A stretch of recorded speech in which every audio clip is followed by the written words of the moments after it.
Hi everyone, my name is Gina Grant. I work with Down Syndrome Ireland as a branch advocacy coordinator, but I do work a lot directly with families and those with Down syndrome themselves. Just want you to know that it's not a new thing. Down syndrome isn't a new thing for this century. It was first found going back as 2,500 years ago, where it was found in paintings and some historical paintings, and it was also then published and clinical description was published in 1866 by John Langan Down. That's where the name Down comes from.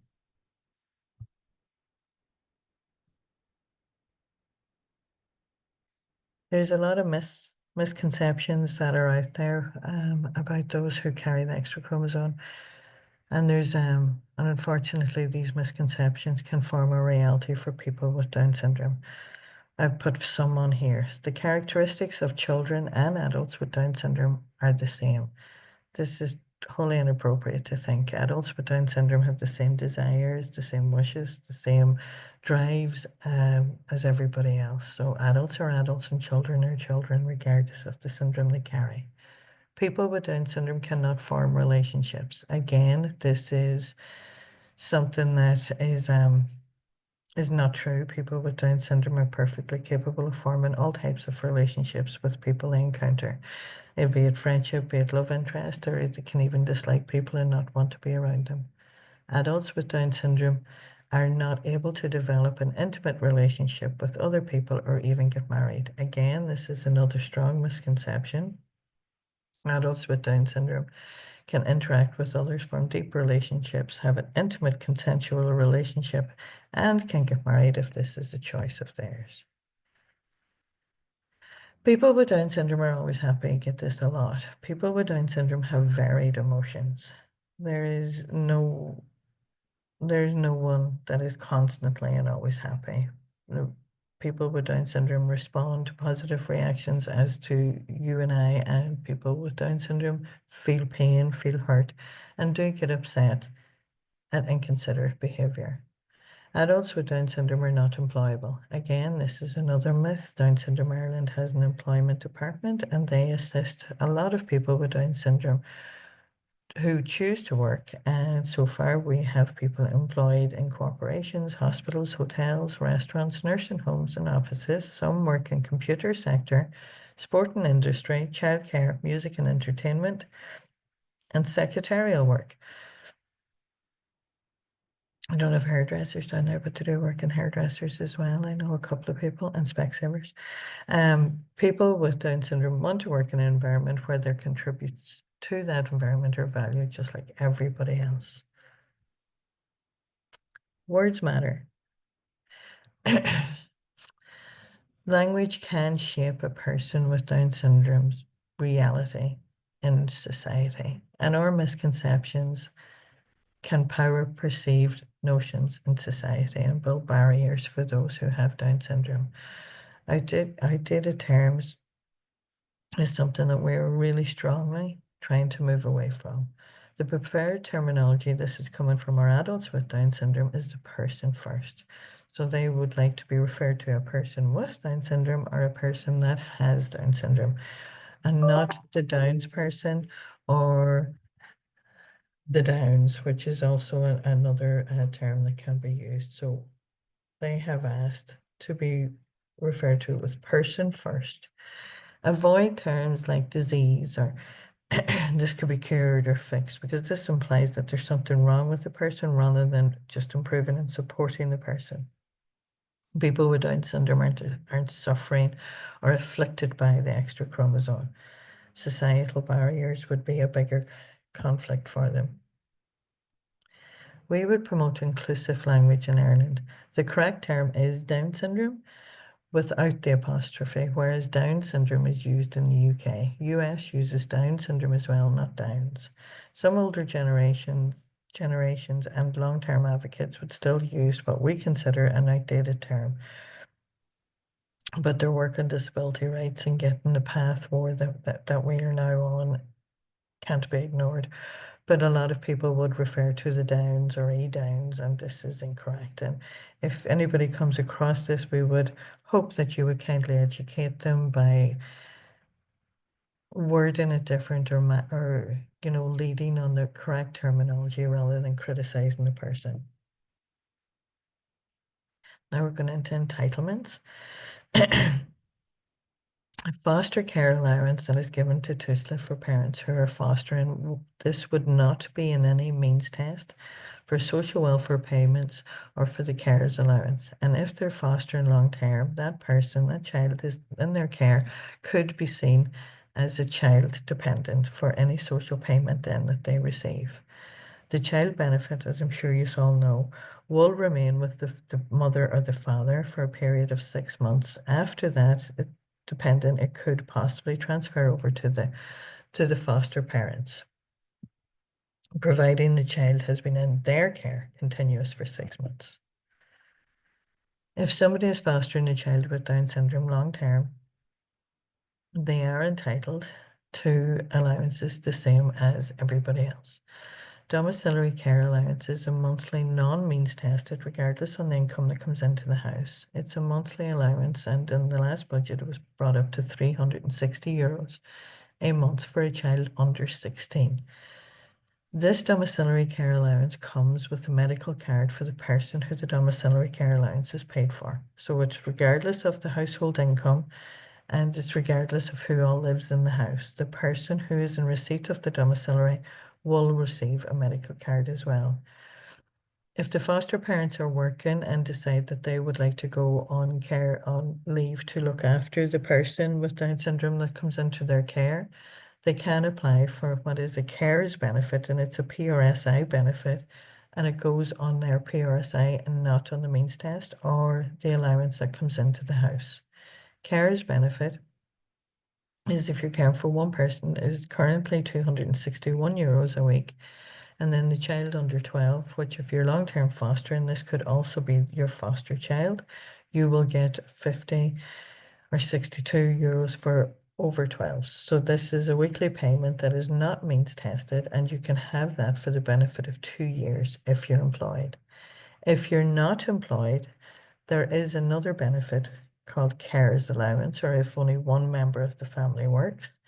The carers allowance is means tested, and you will only qualify under the total household earnings. Again, your foster care allowance will not be taken into this and will not be a taxable income. However, carers allowance is means tested and it will be a taxable allowance. So this currently is €260 per child, and then you again will, for a dependent child after that, get your allowance of 50 or 62.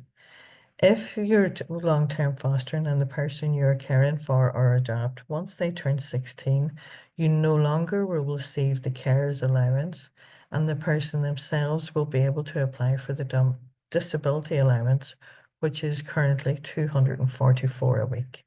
So a person over 16 will lose the domiciliary allowance that's paid into the house, but they can apply for the disability allowance that they will receive then weekly, $244. There is schemes in the household if it's long-term or adoption. The long-term illness card is certain criteria of medical conditions, and you will get free medication that's specific to that condition. This is not means tested, it's on medical based solely. So there is a list of conditions. Intellectual disability is one of them. But this is medical conditions only. You apply online and you send off the form. And if you're granted a long-term illness card, there's no money needs paid for any prescription that is given for the treatment of that condition. Medical card or domiciliary care allowance recipients automatically receive the medical card. The eligibility for domiciliary care allowance, you automatically receive the medical card. After that, if you're on disability, you have to apply.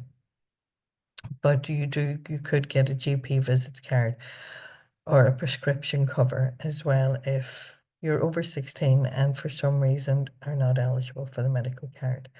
Carers themselves, if you're on carers allowance or carers benefit, you are entitled to apply for a GP cover card. You're also entitled to a household benefit, free travel. There's other stuff in that. Once you're getting the carer's benefit or the carer's allowance, you as the carer would be entitled to a free travel card. You would be entitled to a household package, which would include, I should have had this up here, which will include no TV license. You will get that free, and you will get 30 to 35 euros a month into your bank to go towards the bills. That's a household benefit, and you can get a GP's card too. These entitlements would come with the carer's benefit or the carer's allowance. The carer's support grant, if you are receiving carer's allowance, domiciliary care allowance, or if you're receiving the carer's allowance or the carer's benefit, sorry, you will automatically receive this payment if your person is under 16. If your person's over 16, you more than likely will have to apply. But you cannot receive this allowance if you're working over 18 and a half hours a week. So if you receive in domiciliary care allowance, carer's allowance, or carer's benefit, and you're not working over 18 hours a week, this will be an automatic payment if your person obviously is under 16 because you're getting the domiciliary. If your person's over 16 and you're still getting the carer's allowance and you're not working over 18 hours, you are still entitled to this payment, but you might have to apply. The carer's support grant from this June is going to be €2,000. If you're long-term caring for a person who has Down syndrome, there's an incapacitated child tax credit that one of the parents can apply for. And this incapacitated child tax credit means you get an extra credit that you don't pay tax on. So you will receive this year, it's gone up, and it's 3,800 for the year. If you're going on for adoption of the person or straightforward adoption, you have entitlements in your work as well. You are entitled to your adoptive leave. You're also entitled to unpaid leave. You are also entitled to attend your pre-adoption meetings and classes as paid time off work. You do have to notify your manager, and there is fluency in if things change or if things you are allowed to change appointments, as sometimes things can crop up on either side. It's a complex situation at times. But you don't have to take your annual leave. You are entitled to your time off to attend your meetings. And once you get your certificate of placement, then you can go ahead then and apply for your full leave. Down Syndrome Ireland is a nationwide support resource. We would support 25 local branches around Ireland. And how we support the branches is we would provide them or facilitate webinars, resources for all ages, support and resources to the branches as in policies and everything. We also would help with advocacy and parental online support meetings. The branches themselves would have Parent Link and would have a lot of other things locally. We in Down Syndrome Ireland provide monthly meetings for parents, general on the first Thursday of every month at 11 o'clock in the morning and 8 p.m. at night. It's just called the General Conversation, Sharing the Journey. That's for all ages, for all, no agenda. It's just for all who want to join. Foster parents would be more than welcome on that as well. So it's a Zoom link. Once you register, you will get the link to join. There's no agenda. These meetings, we just log on and talk. We have other support meetings for specific things like regression or age groups. Or in national office, we also have dedicated officers that work on employment, work on education, work on further education. We have a speech and language therapist that trains all that and works throughout the branches with all the speech and language therapists there. And we also have advocacy. We do strongly recommend everybody to connect with us. Why should your foster family or adoptive family reach out to local branches? The supports that we can get through the peer groups and supports of actually physically talking to people is immeasurable. They have regular meetups and peer support. They have social events, sports and recreational activities, which not only help the person who has Down syndrome, but if there's other people in the family, it also helps them. It helps them to bond with other people. It helps them to be relaxed and have fun. And it shows a whole different side of the network than what you would see at home. So it brings you into a whole different network, and it's so good to be able to share, talk, relax, and just watch everybody run around and have fun. So I would definitely recommend to contact your local branch. The opportunities to build friendships and connections whenever you have a person with Down syndrome in your family, there is a difference in life. People do look at you differently, they say different things. And sometimes too, when you're fostered or adopted, this person you can feel a bit unknown. So it's really good to connect in with people to discuss the things you're feeling, or is this what I should be doing? Is this what I shouldn't be doing? And it's to find that advice, because parental support in all areas of parenting is, you can't measure it in any other way, bar it's just fabulous. So when you're coming into the disability world, it goes to that platinum standard, because parents are the people who understand and they go through the same thing. There's workshops, there's training, educational sessions for the person with Down syndrome, for the person around that person, for their teachers, their their grannies, their grandads. We could have lab classes, we could have pneumocon classes, we have sibling workshops, and every branch does what they do for their members. So every branch has a different local network and it would have a different local need. So definitely connect up. You're connecting with people who understand your challenges, who understands the viewpoint of the world that you are now standing in. You can access advice, shared experience, and you can have the emotional support of days that you think you're just doing it all wrong. They will have been there. And to find practical help and for day-to-day challenges. So it's so important to reach out locally. I want to thank you all for listening, and please remember that Down Syndrome Ireland is here. We have a wealth of knowledge and resources to assist all age stages of life, and know that we are here. So don't hesitate to reach out.